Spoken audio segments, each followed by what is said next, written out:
ನಮಸ್ಕಾರ ಸ್ನೇಹಿತರೆ, ಇವತ್ತು ಕುಮಾರ್ ಅಣ್ಣನ ಪ್ರೆಸ್ ಮೀಟ್ ನೋಡ್ತಾ ಇದ್ದೆ. ಅವರ ಆಕ್ರೋಶ ನೋಡ್ತಾ ಇದ್ರೆ ಇವರೇ ಹೋಗಿ ಪ್ರಜ್ವಲ್ ರೇವಣ್ಣನ ಕುತ್ತಿಗೆ ಪಟ್ಟಿ ಹಿಡ್ಕೊಂಡು ವಿದೇಶದಿಂದ ಕರ್ಕೊಂಡು ಬರ್ತಾರೆ ಅಂತ ಅಂದ್ಕೊಂಡಿದ್ದೆ. ಆದರೆ ಇವರು ಆಕ್ರೋಶ ತೋರಿಸ್ತಾ ಇರೋದು ಈ ವಿಡಿಯೋವನ್ನು ಯಾರು ಹಂಚಿದ್ರಲ್ಲ ಅವ್ರ ಮೇಲೆ. ವಿಡಿಯೋ ಹಂಚಿದ ತಪ್ಪಲ್ಲ, ಅವ್ರು ಮಾಡಿದ್ದು ಒಂದೇ ತಪ್ಪು, ಆ ವಿಡಿಯೋದಲ್ಲಿ ಇದ್ದಂಥ ಹೆಣ್ಣು ಮಕ್ಕಳ ಮುಖವನ್ನು ಬ್ಲರ್ ಮಾಡದೇ ಇರೋದು. ಆದರೆ ವಿಡಿಯೋ ಹಂಚಿ ಒಳ್ಳೆ ಕೆಲಸ ಮಾಡಿದರೆ ಇವರ ಯೋಗ್ಯತೆ ಏನು, ಇವರ ಕುಟುಂಬದವರ ಯೋಗ್ಯತೆ ಏನು ಅನ್ನೋದನ್ನು ಇಡೀ ರಾಜ್ಯದ ಜನರಿಗೆ ತೋರಿಸಿದ್ದಾರೆ. ಆದರೆ ಇಲ್ಲಿ ಹೆಣ್ಮಕ್ಳಿಗಾಗಿರುವಂಥ ದೌರ್ಜನ್ಯ ಕುಮಾರ್ ಅಣ್ಣಂಗೆ ಕಾಣಿಸ್ತಾ ಇಲ್ಲ, ಯಾರಿಂದ ಆಗಿದೆ ಅನ್ನೋದು ಕಾಣಿಸ್ತಾ ಇಲ್ಲ.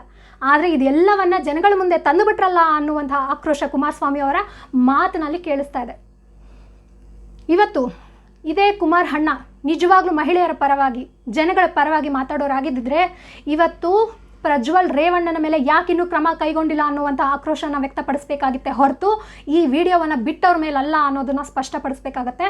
ಹಾಗೆ SIT ಮೇಲೆ ನಂಬಿಕೆ ಇಲ್ಲ, CBIಗೆ ಒಪ್ಪಿಸಿ ಅಂತ ಹೇಳ್ತಿದ್ದಾರೆ. SIT ಅನ್ನೋದು ಒಂದು ಸ್ಪೆಷಲ್ ಇನ್ವೆಸ್ಟಿಗೇಷನ್ ಟೀಮ್ ರಾಜ್ಯ ಸರ್ಕಾರ ರಚನೆ ಮಾಡುವಂಥದ್ದು.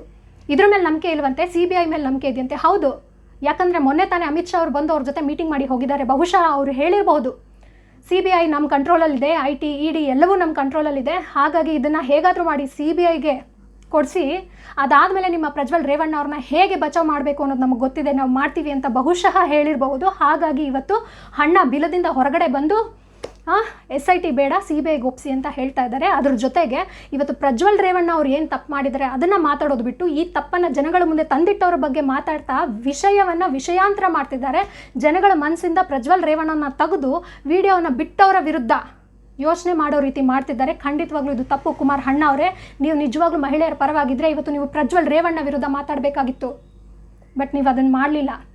ನಿಮಗೆ ನಿಮ್ಮ ಕುಟುಂಬ ಹೆಚ್ಚಾಯಿತು, ಜನಗಳಲ್ಲ. ಈ ಸತ್ಯ ಜನರಿಗೆ ಅರ್ಥ ಆಗಬೇಕು. ಧನ್ಯವಾದಗಳು.